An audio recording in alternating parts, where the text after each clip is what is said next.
Friends, welcome to my channel. Friends, ఈరోజు తెల్గి scam గురించి మనం తెలుసుకోబోతున్నాం. తెల్గి స్కామ్ అంటేనే దేశవ్యాప్తంగా సంచలనం రేపిన ఘటన. ఈ కుంభకోణం దేశ ఆర్థిక వ్యవస్థను పెద్దగా దెబ్బతీసింది. ఈ స్కామ్ వెనుక ఉన్న నిందితుడు అబ్దుల్ కరీం తెల్గి. అతని జీవిత చరిత్ర ఎంత మాత్రం సాధారణం కాదు. పేద కుటుంబంలో పుట్టిన అబ్దుల్ కరీం తెల్గి ఎన్నో కష్టాలు ఎదుర్కొన్న తర్వాత భారీ కుంభకోణాలు ప్రణాళిక వేసే వ్యక్తిగా చరిత్రలో నిలిచిపోయాడు. అతని జీవిత చరిత్ర. అబ్దుల్ కరీం తెల్గి 1961లో కర్ణాటకలోని బెల్గం జిల్లాలో పుట్టాడు. అతడి తండ్రి రైల్వే స్టేషన్లో కూలీగా పనిచేసేవాడు.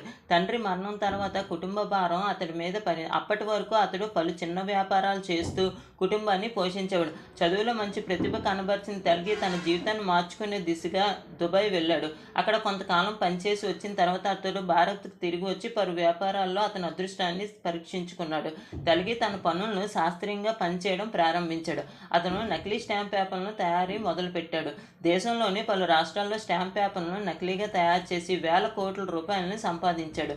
ఇందులో ప్రభుత్వ అధికారులతో పాటు కొన్ని రాజకీయ పార్టీ నాయకుల అధినేతలు కూడా దీంట్లో ఇన్వాల్వ్ అయి ఉన్నారు. నకిలీ స్టాంప్ పేపర్లు. ప్రభుత్వ సంస్థల నుండి స్టాంప్ పేపర్లను చట్టవిరుద్ధంగా సేకరించాడు. ఆ పేపర్లను ఉపయోగించి నకిలీ స్టాంప్ పేపర్లను తయారు చేశాడు. నకిలీ స్టాంప్ పేపర్లను సులభంగా మార్కెట్లో ప్రవేశపెట్టేందుకు దేశవ్యాప్తంగా బ్రోకర్లతో కూడిన నెట్వర్క్ని ఏర్పాటు చేశాడు.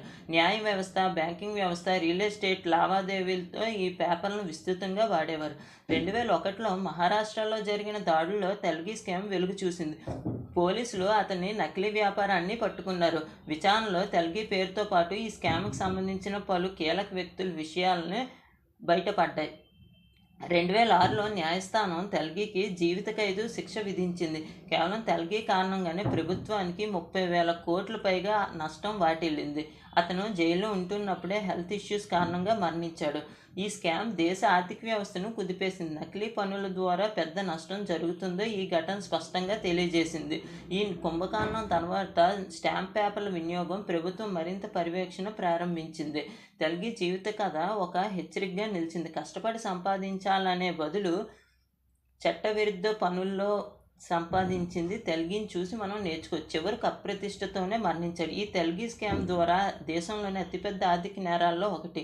మరిన్ని విశేషాల కోసం మాతో కలిసి రండి. ఈ కథ మీకు నచ్చినట్టయితే మా వీడియోని లైక్ చేసి, షేర్ చేసి, మరిన్ని విషయాల కోసం మా ఛానల్ని సబ్స్క్రైబ్ చేయండి. Thank you friends.